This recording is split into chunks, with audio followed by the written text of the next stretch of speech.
딸아이가 25살 된 아들을 잃었어요. 그랬더니 그 딸아이의 아버지인, 지금은 돌아가셨죠, 이여령 교수가 딸아이를 보면서 시를, 위로할 말이 없으니 시를 하나 써서 보낸 내용이 있습니다. 얼마나 큰 슬픔이었기에 너 지금 저 많은 빗방울이 되어 저리도 구슬피 내리는가. 너 지금 그 많은 비가 되어 오늘 내 문지방을 적시는구나. 아마 이여령 교수를 모르는 사람은 별로 없습니다. 자타가 공인하는 한국의 석학 중에 한 분일 것입니다. 물론 무신론자였습니다. 그런 그가 책을 한 권 냈습니다. 지성에서 영성으로. 열림원이라는 출판사에서 낸 책에 보면 그가 어떻게 신앙의 세계에 들어오게 되었는지를 기술해 놓아 있습니다. 그는 무신론자였지만 성경의 해박한 지식을 가지고 있던 사람이고 교회와 기독교를 굉장히 날카롭게 비판했던 사람입니다. 이 사람이 회심하고 세례를 받는다고 하니까 동아일보, 조선일보, 중앙일보, 국민일보 전면에 기사가 나올 정도로 그렇게 큰 사건이었습니다. 이런 그가 어떻게 신앙의 길에 들어서게 되었는지를 설명해 놓았습니다. 그의 책에 이렇게 되어 있습니다. 자기 딸 미나는 예수를 믿는 크리스찬으로서 사회적 지위와 재물을 가지고 있었으나 갑작스럽게 아들을 잃고 게다가 암 투병을 하기 시작했습니다. 거기에 더하여서 눈이 멀어가는 실명의 위기 속에 있었다라고 나옵니다. 그런데 이 딸 미나가 그런 고통 가운데 있는데도 전혀 흔들림이 없이 더 자기 영혼을 맑게 하고 오히려 힘들어하고 있는 아버지 이여령 교수를 위로하는 것이었습니다. 갑작스런 외손주의 죽음 앞에서 또 딸이 암투병하고 실명의 위기 속에서 이여령 교수가 해줄 게 없는 겁니다. 할 수 있는 게 없지요. 이렇게 그가 지성에서 영성으로의 이런 글을 써놨습니다. 만약 미나가 어제 본 것을 내일 볼 수 있고 오늘 본 내 얼굴을 내일 또 볼 수만 있게 해 주신다라면 저의 남은 생을 주님께 바치겠나이다.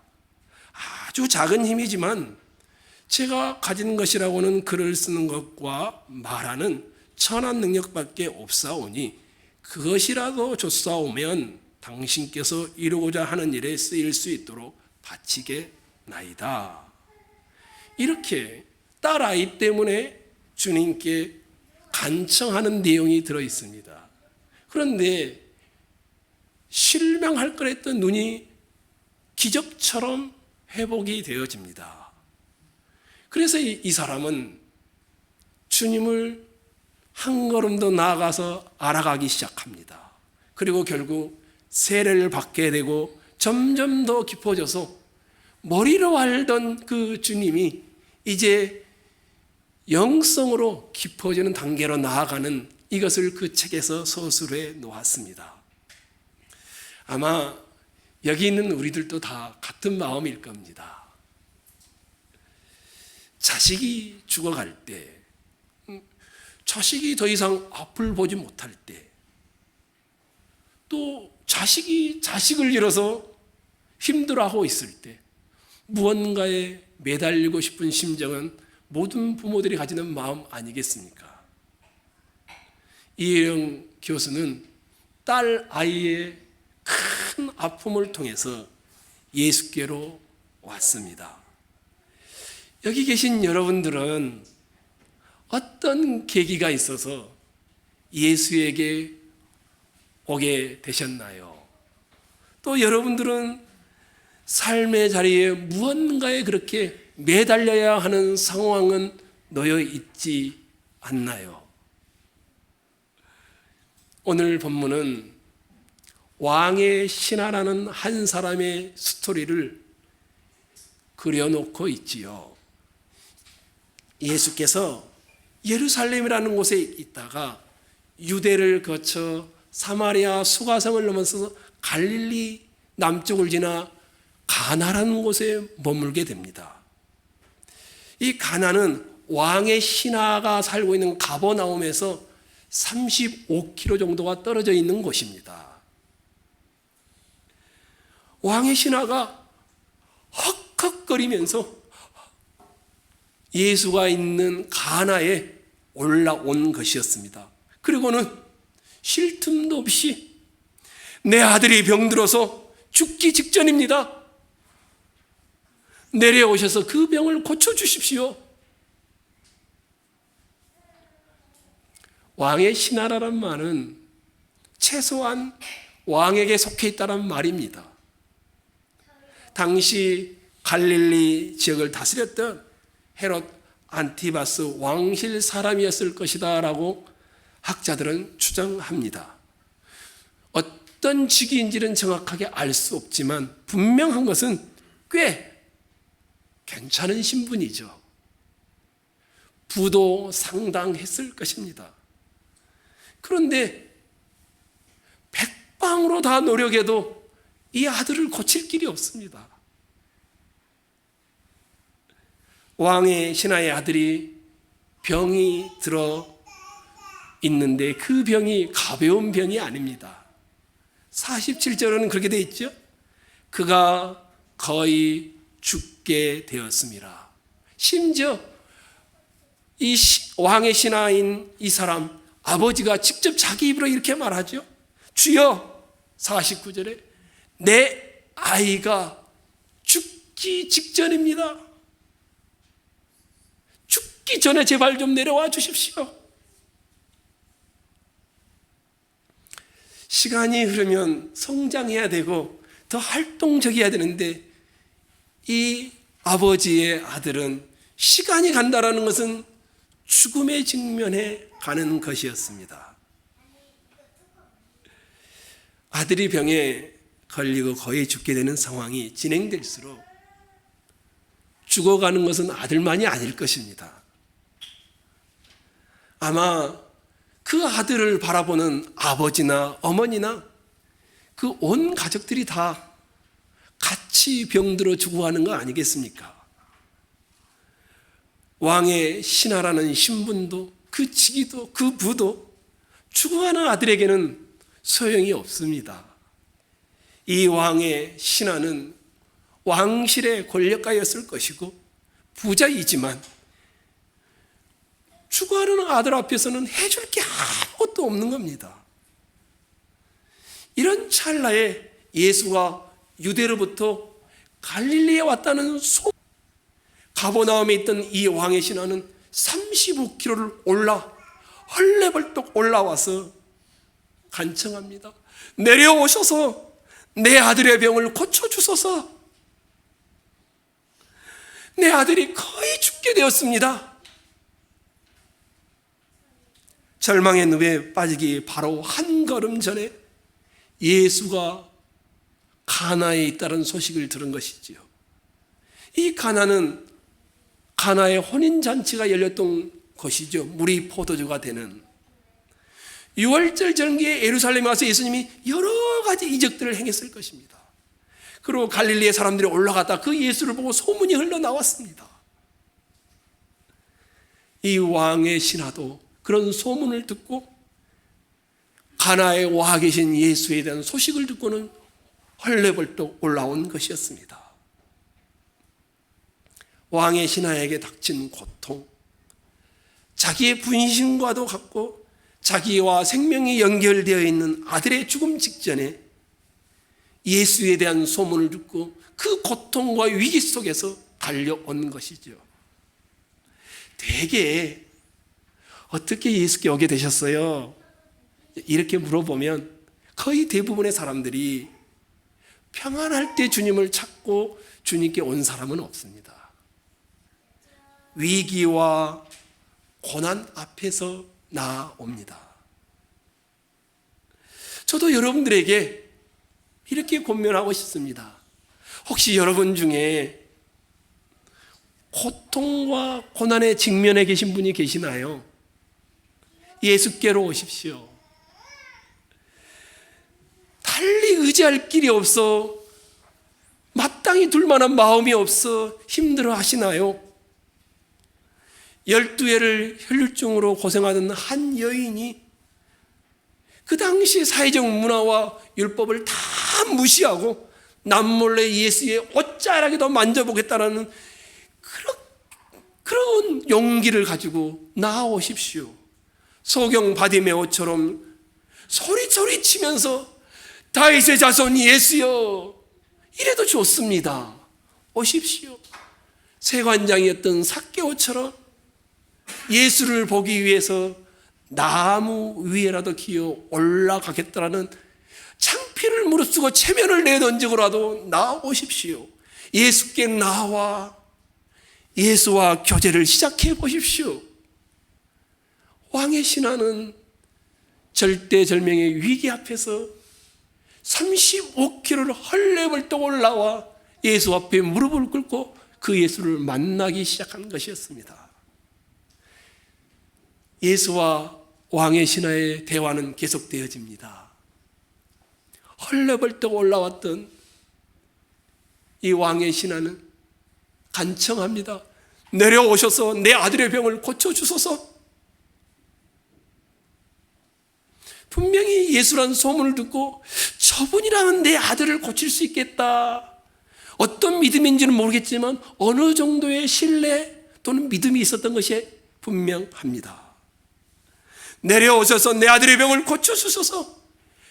예수라는 치료자가 걸어서 35km를 내려와서 내 아들의 머리에 손을 얹으면 낫겠다. 이런 마음을 가진 것이었습니다. 왕의 신하는 예수에 대한 소문을 듣고 믿고 있기는 하지만 이 예수를 치료자 정도로, 치료 선지자 정도로 여겼던 것 같습니다. 그런데 예수께서 왕의 신하의 이런 간청에 대해서 너무 차가운 반응을 보입니다. 온화하고 온유한 모습이 아닙니다. 신사적이지도 않습니다. 굉장히 직설적이고 엄격합니다. 48절이죠. 이번엔 여러분이 한번 읽어볼까요? 읽겠습니다.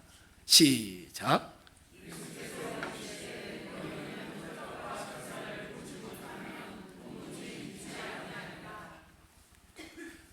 너는, 이 말은 한 사람이 아닙니다. 왕의 신하를 포함해 갈릴리에 있던 유대인 모두를 가리키는 것이었습니다. 아들을 살려달라고 찾아오는 왕의 신하에 대하여 표적과 기사가 아니면 도무지 믿지 않는다. 이 말이 무슨 말입니까? 그 당시 유대인, 갈릴리의 유대인뿐만 아니라 왕의 신하조차도 그 믿음이 너무 현상적이라는 의미입니다. 선월에 이여령 교수의 독백 기도를 보았죠. 만약 미나가 어제 본 것을 내일 볼 수 있고 오늘 본 내 얼굴을 내일 또 볼 수 있게 해주신다라면 저의 남은 생을 주님께 바치겠나이다.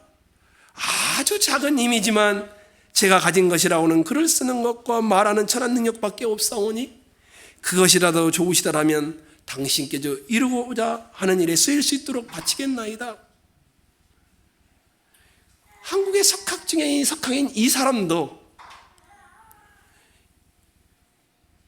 처음에는 믿음이 너무 현상적이었습니다. 믿음 자체보다는 현실을 중요시한다는 것이었습니다.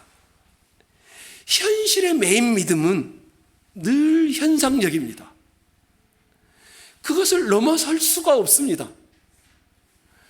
내가 강구했는데 들어주지 않으면 흔들리고 의심이 일어나고 혼돈이 일어납니다. 이어령 교수도 그런 과정을 거쳤습니다. 그리고 왕의 신하도 지금 그런 과정 중에 있었습니다. 그런데 예수님은 이런 왕의 신하의 간청에 대하여 뿌리쳐버립니다. 표적과 기사에 의존하는 믿음에 대하여 도전합니다. 여러분은 어떻습니까? 누군가로부터 간청을 했는데 들어주지 않고 오히려 책망을 들으면 그 다음에는 더 이상 하고 싶은 마음이 없죠. 자존심도 상하고. 그러지 않겠습니까? 49절을 보십시오. 예수님이 분명히 책망을 했는데도, 현상적인 믿음에 대해 책망을 했는데도 이렇게 말하죠. 신하가 이르되 주여 내 아이가 죽기 전에 내려오소서. 왕의 신하는 자신의 아들이 죽기 전에 예수가 내려오셔야만 고칠 수 있다고 여전히 생각합니다. 예수도 죽은 사람에게는 어쩔 수 없다라는 것입니다. 그리고 내려와 달라고 부탁하는 것은 시간과 공간을 넘어선 일은 사람이 할 수 있는 일이 아니라는 겁니다. 내가 35km를 기어 올라왔으니 예수님도 치료자이시니 내려와서 35km를 내려와서 내 아들을 좀 고쳐달라는 것입니다. 예수를 인간으로만 아는 한 결코 죽어도 살려낸다는 큰 믿음을 가지기는 힘듭니다.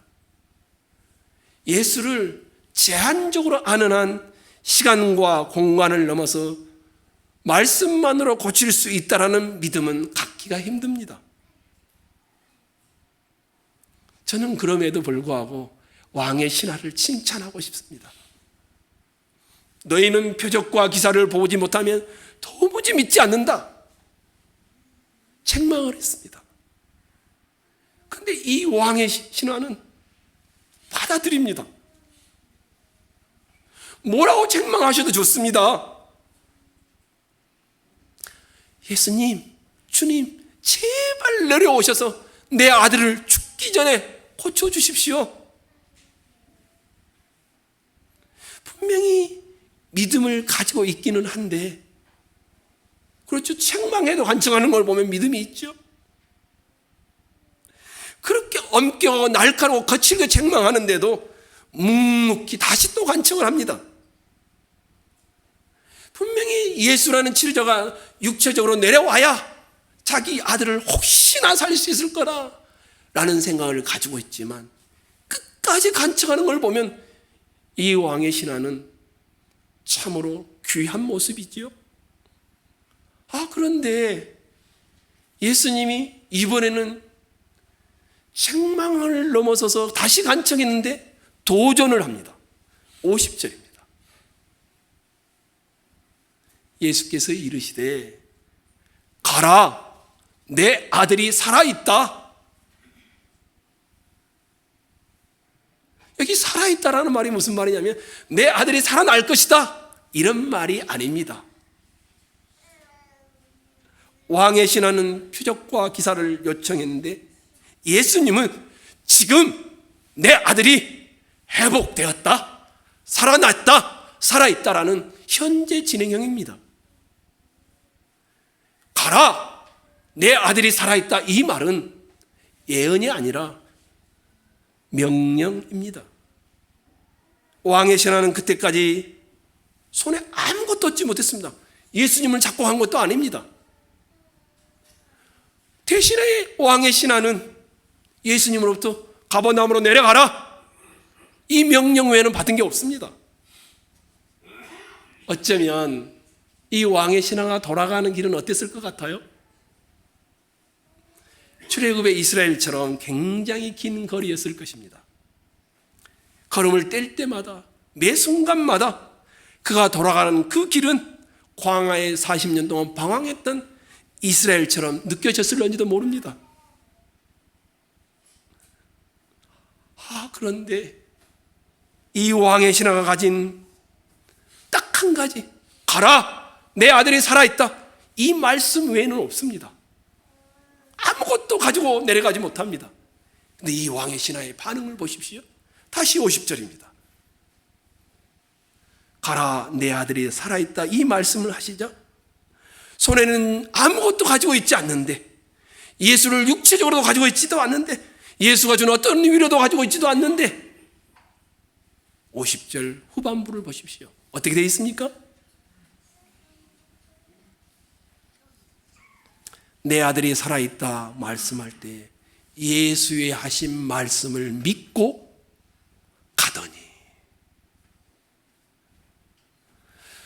아들을 살리는 것이라면 자기의 모든 것을 내려놓았던 가장 중요한 일은 아들이 살아나는 것이었는데, 사람이 내려오지 않고 말씀만 하셔도 되는 믿음을 가지는 것을 중요한 일로 여기는 사람으로 바뀌어져 가기 시작합니다.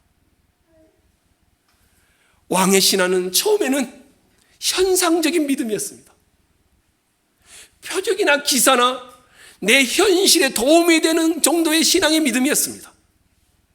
그런데 지금은 표적과 기사 자체가 아니라 표적과 기사의 주인이신 예수에 대한 믿음, 말씀에 대한 믿음으로 변화가 일어나고 있습니다.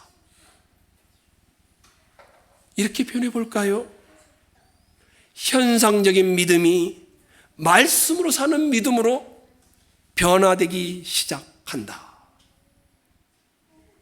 왕의 신하는 말씀드린 대로 처음에 가버나움까지 와달라고 예수께 간청했지요. 그 다음에는 내 아들이 죽기 전에 와달라고 다시 간청했지요. 그런데 이제는 똑같은 가버나움으로 내려가는 길인데 말씀만 가지고 내려갑니다. 왜 이렇게 태도가 변했을까요? 예수를 들을 때하고 만날 때의 차이입니다. 예수를 만남으로써 그의 믿음이 변화의 발전이 일어나기 시작한 것이었습니다.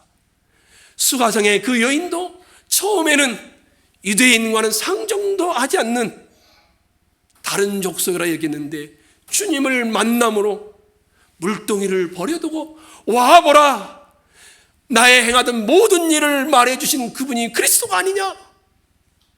만남으로. 니고데모는 어떻습니까?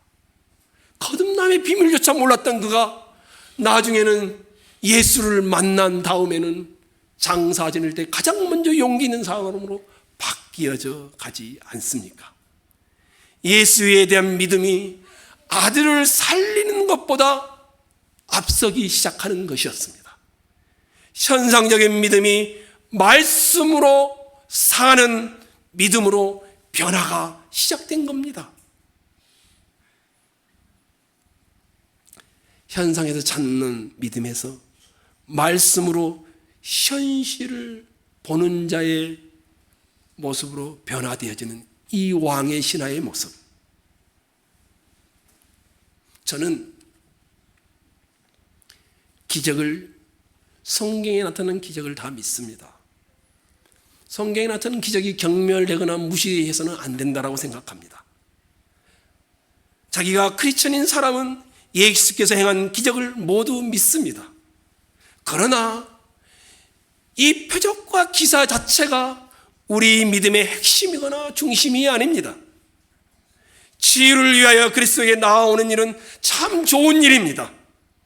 현상을 통하여 믿음을 가져보겠다고 찾아오는 일은 좋은 출발입니다. 그렇지만 거기에 머물러 계시다라면 아니 되어집니다. 손에 아무것도 쥐는 것이 없는데 말씀만 들었는데 믿고 내려가는 이 길이 여러분과 저의 길이기를 소망합니다. 왕의 신하가 예수의 말씀을 가라, 내 아들이 살아있다, 이것을 믿고 내려가는 그 길을 한번 상상해 보십시오. 어떻게 변화되어졌는지. 51절과 52절입니다. 읽어볼까요? 읽겠습니다. 시작.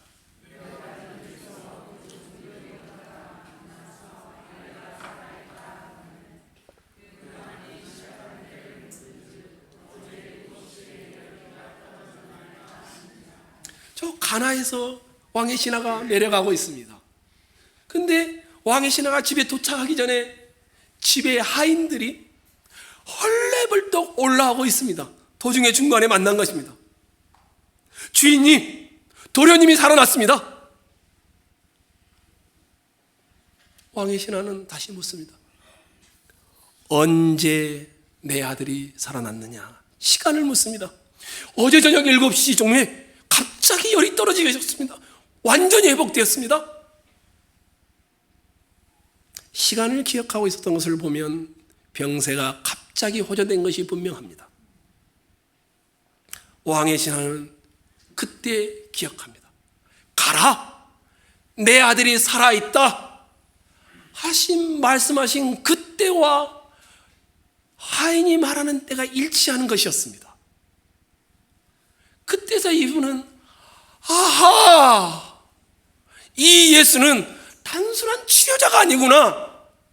아하! 이 예수는 그리스도이구나.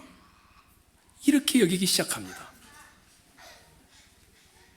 예수에 대한 믿음의 변화가 또 한 번 발전하기 시작합니다.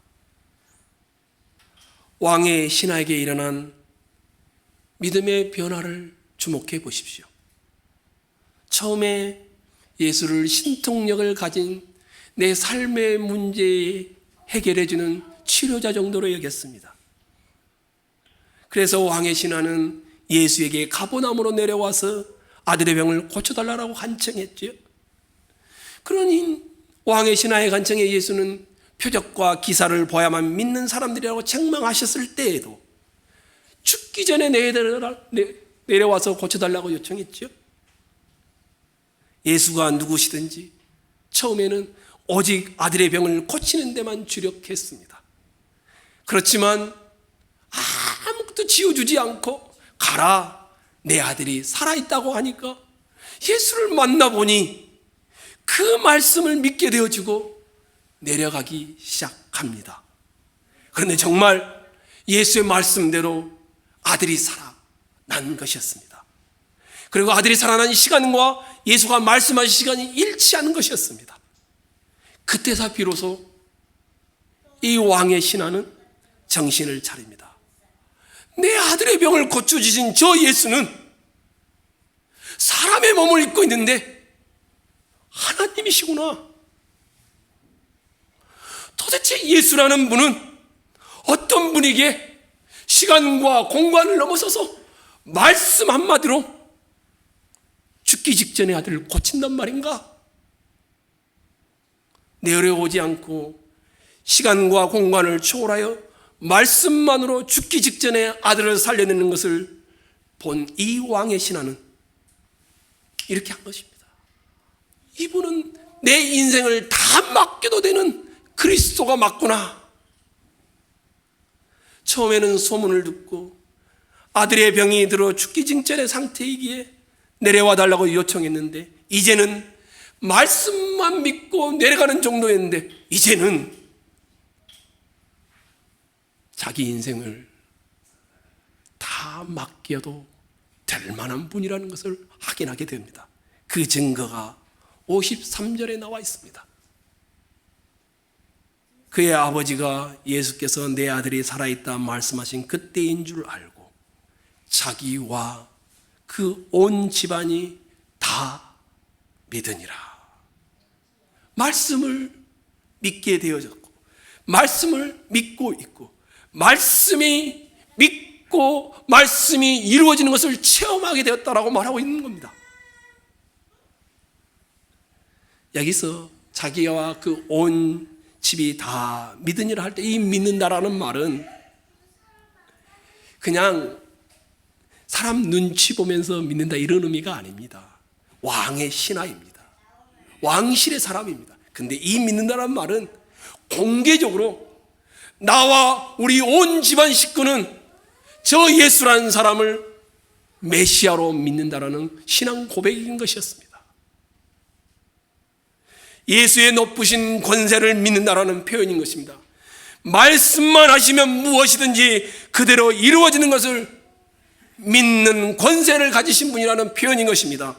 아니, 현상에서 삶에 내가 소원하는 것이 이루어지지 않아도 주님의 말씀이 자기의 생명이라고 믿는 신앙 고백인 것입니다. 예수께서 하나님이신 분임을 깨닫자 이제는 예수의 편에 서서 자신의 태도를 밝히겠다라는 내용인 것입니다.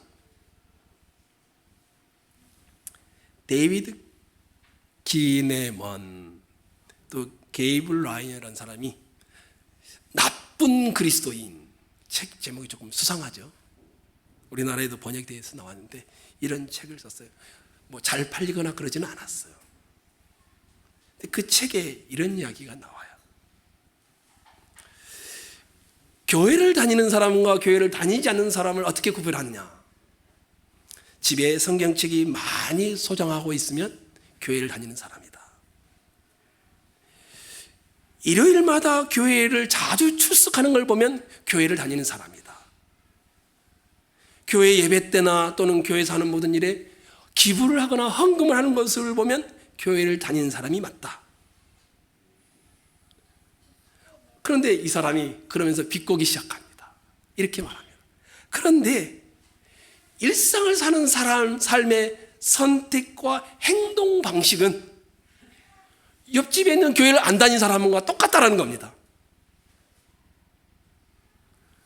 운전하고 앞에 가서 아장거리면서 자기 운전을 방해하는 사람을 보면 똑같이 욕하고, 이웃집에 시끄럽게 하면 똑같이 가서 항의하고, 그리스도인과 비그리스도인의 차이가 삶의 방식과 행동 양식에서는 드러나지 않는다는 겁니다.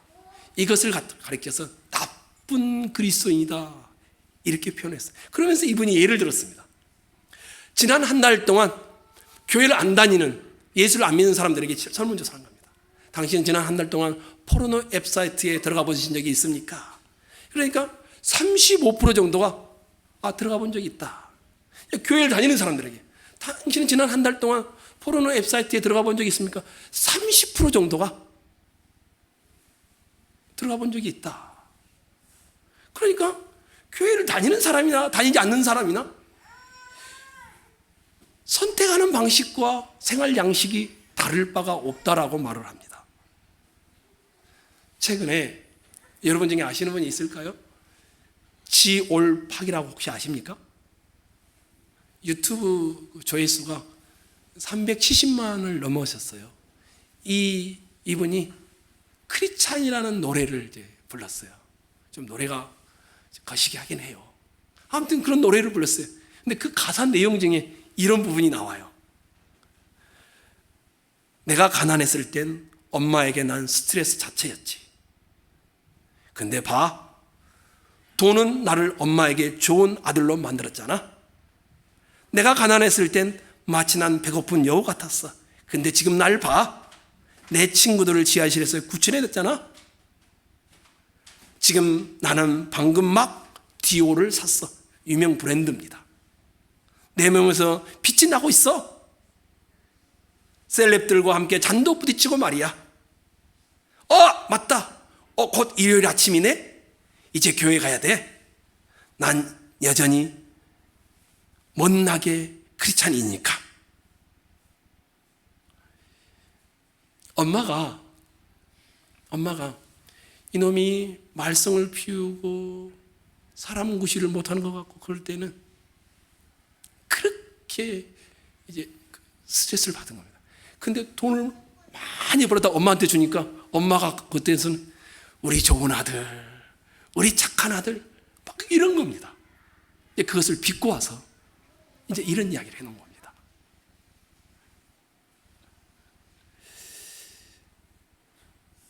처음에 우리는 현상적인 믿음으로 출발할 수 있습니다. 그렇지만 거기에 머물러 있다라면 아니 됩니다. 말씀만을 믿는 믿음으로 진보해 가야 합니다. 더 나아가 내 인생을 전부 맡김으로 내 행동 양식과 생활 방식과 언어의 태도까지도, 심지어 생각의 양상까지도 그리스도의 복음의 사람으로 바뀌어져 가야 합니다. 주를 만난 자들의 공통된 내용이었습니다. 그것을 오늘 본문의 마지막에 이렇게 기록해 온 것입니다. 54절이죠. 뭐라고 되어 있습니까? 읽어볼까요? 시작.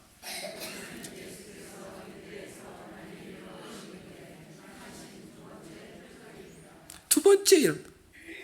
근데 사실 예수님이 표적을 한 것은 두 가지가 아닙니다. 가나의 혼인잔치뿐만 아니라 여러 표적들을 행했습니다. 그런데 특별히 두 번째라고 언급하고 있습니다. 왜 그럴까요? 병든 아들을 고쳐달라는 아비의 청을 들으시고 그 아들을 고쳐주신 일이지만 이 일은 나중에 왕의 신하라는 신분을 공개적으로 드러내면서도 자기가 주님을 믿고 있다는 공개적으로 고백하는 온 집안이 다 믿는 그런 결과를 묘사해 놓았죠. 그냥 병만 고치는 거라면 다른 기사와 다를 바가 없는데 요한 사도는 이 사건을 통하여 우리에게 질문을 던지며 그 당시에 갈릴리 유대인들을 향하여 도전을 하고 있는 것입니다. 유대인들에게 무언가를 가르치고 있는 것입니다. 봐봐, 저 사마리아 여인도 처음에는 거부했지만 주님을 만남으로 변화되어져 가잖아.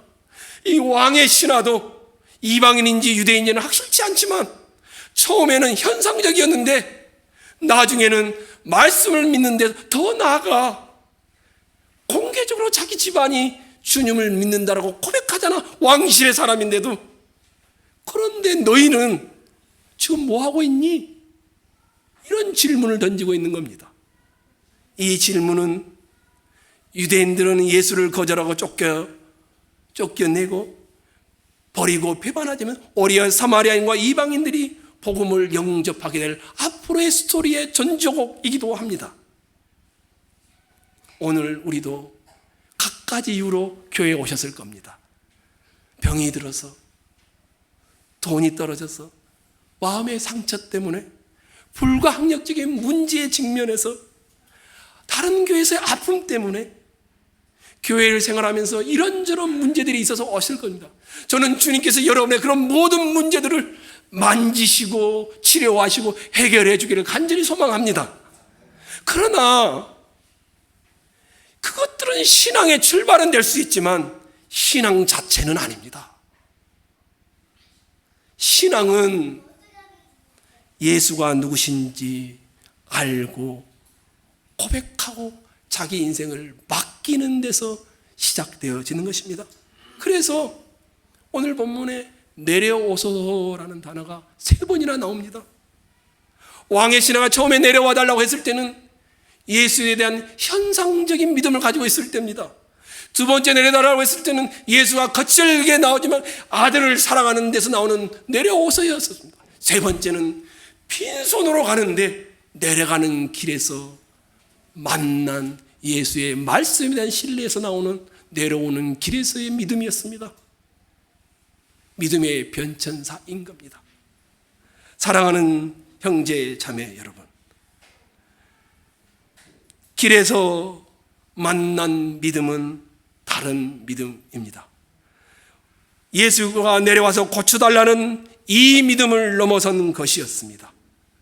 말씀을 믿는 믿음이었고, 길에서 만난 믿음은 말씀만 하셔도 순종하는 믿음이었습니다. 온 가족이 그 말씀과 아들이 살아나는 것을 보고 말씀이 살아 역사하는 믿음으로 발전해 간 것이었습니다. 믿음의 변천사입니다.